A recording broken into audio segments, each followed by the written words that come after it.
honorable président, honorable membre du bureau, honorable député, chers collègues.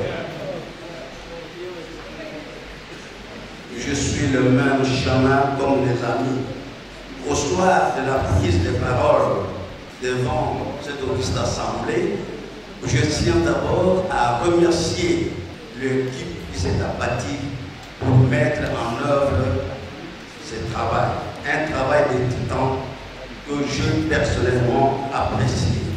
J'apprécie son Excellence, Monsieur le Gouverneur, pour ces activités qu'il est en train de mener dans notre province.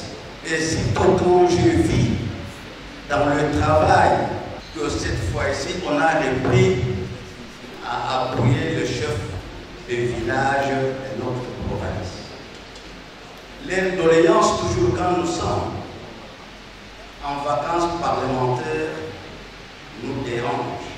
Et cette fois-ci, nous apporterons l'information auprès d'eux pour qu'ils soient convaincus que les doléances arrivent à l'exécutif. Mon intervention est axée sur 3 volets.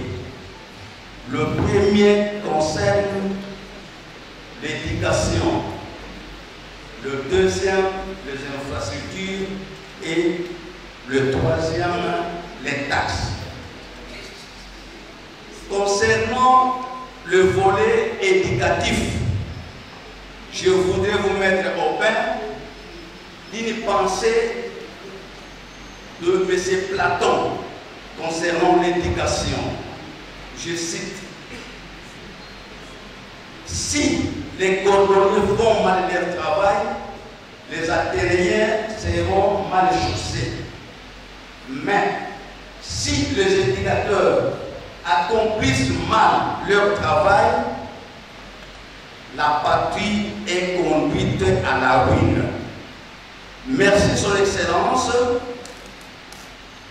Vous êtes en train de continuer à appuyer l'enseignement de base, l'enseignement fondamental, où il y a la gratuité.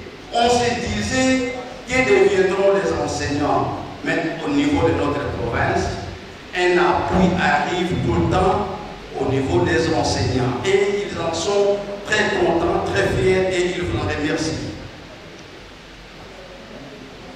Il nous reste à appuyer les écoles à créer, mais non mécanisées. Ces écoles font le même travail, mais ne bénéficient pas la prime de l'appui de l'enseignement fondamental. Ensuite, nous sommes en train de souffrir quand nous voyons les enseignants du niveau secondaire qui, depuis, pour certaines écoles, 12 ans et pour d'autres, 8 ans, sans être mécanisés. Je pense que vraiment vous allez appuyer le pied sur l'accélérateur pour que le niveau national puisse penser à ces enseignants. Sinon, alors, on ne peut pas s'attendre à atteindre les objectifs que nous voulons réussir. Donc voilà ce que je pourrais dire pour l'enseignement. Je passe au deuxième point concernant les infrastructures. J'ai parcouru les 10 budgétaires et ce qui est étoffé répond aux attentes de la population. Mais ce que je vous demanderai, c'est de faire un effort pour qu'on évite ces ébis. Qu'est-ce que je voudrais dire par là? Je parle par exemple de bétonnage, de bouclier ici. J'avais adressé une lettre au gouvernement depuis le 31 mai 2019. Le 23 juillet 2019, la réponse était venue. OVD a fait son travail. Pour tout ce travail, qui comprenait le bétonnage du boucle et les érosions, a Kissan ici, mais jusqu'aujourd'hui, ça reste une lettre morte. C'est comme cela que je voudrais que cette fois-ci, qu'on trouve qu'il y ait un changement. Nous devons éviter la redondance de répéter presque tous les points depuis 2009 jusqu'à aujourd'hui, mais je crois que ça va prendre fin cette année. Nous sommes là nous-mêmes, nous allons vous aider pour trouver des moyens. C'est ça notre travail état de répéter. En dehors de ces bétonnages des artères d'ici, nous avions aussi soumis des doléances à propos du pont Luidi d'Ankimbata Luidi. Ce pont a été effondré depuis le 27 novembre 2022.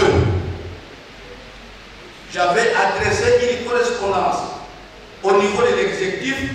J'avais aussi la réponse. Enfin, l'exécutif avait demandé un devis. Le VDA a fait son devis que je le tiens encore, dont les copies sont au niveau de votre tiroir. Toujours concernant les infrastructures, le 12 mai 2022, il y avait une pluie torrentielle qui avait emporté tous les bâtiments, les toitures de 2 bâtiments, le bureau administratif du secteur de Foumadibambi et le centre de santé de référence de Foumadibambi. Depuis cette date-là, nous avions adressé des correspondances et on a dit que bonne note a été prise. Ça, c'était la réception sans réalisation et nous pensons que maintenant, il y aura des réalisations, c'est ça notre souhait. Et nous sommes en train de vous accompagner pour que cela soit réalisé. Je continue avec d'autres recommandations. Votre population à Kissantou est dans la misère totale concernant l'aliment de base qui est l'eau. Nous avons été voir la régie des eaux. Dans sa réponse, il nous a signifié que les installations qu'ils utilisent datent de l'époque coloniale. Il faudrait que ces installations soient élargies pour que toute la cité soit de service. Voilà, c'est une doléance que nous ajoutons aussi d'autres doléances pour que la régie des eaux puisse élargir ces installations. On va avoir 2 minutes. Merci beaucoup, bientôt je vais citer. Sur le renouvellement des signaux, vous savez ce qui se passe en Bouba. Nous sollicitons l'installation des todanes en Bouba pour que la population soit protégée. À Kissan, il y a aussi un problème à la gare. Il y a l'avenue Palémien qui aujourd'hui est inondée. On voudrait qu'on construise un caniveau qui doit déboucher jusqu'au niveau de la rivière Inkissi. Pour immortaliser certains dignes fils de notre pays, nous sollicitons, Excellence, Honorable Président, la construction des mausolées pour Son Excellence Monseigneur Kimbondo, le premier évêque noir en Afrique centrale, et M. Ndeza Nandou, le président fondateur de la BACO. Je passe au 3e point concernant les taxes. Je ne pleure pas avec ceux qui pleurent.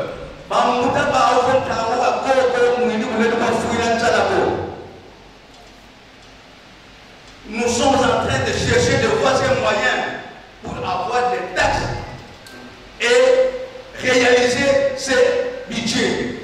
Parce que si vous n'avez pas de taxes, vous ne saurez rien faire. D'ailleurs, on peut dire ceci.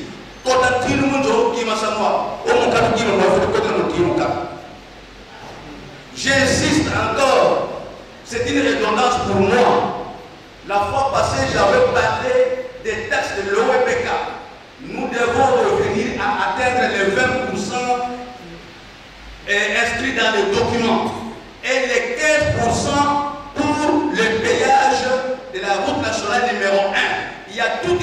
convention qui avait déterminé le pourcentage et ça doit être respecté.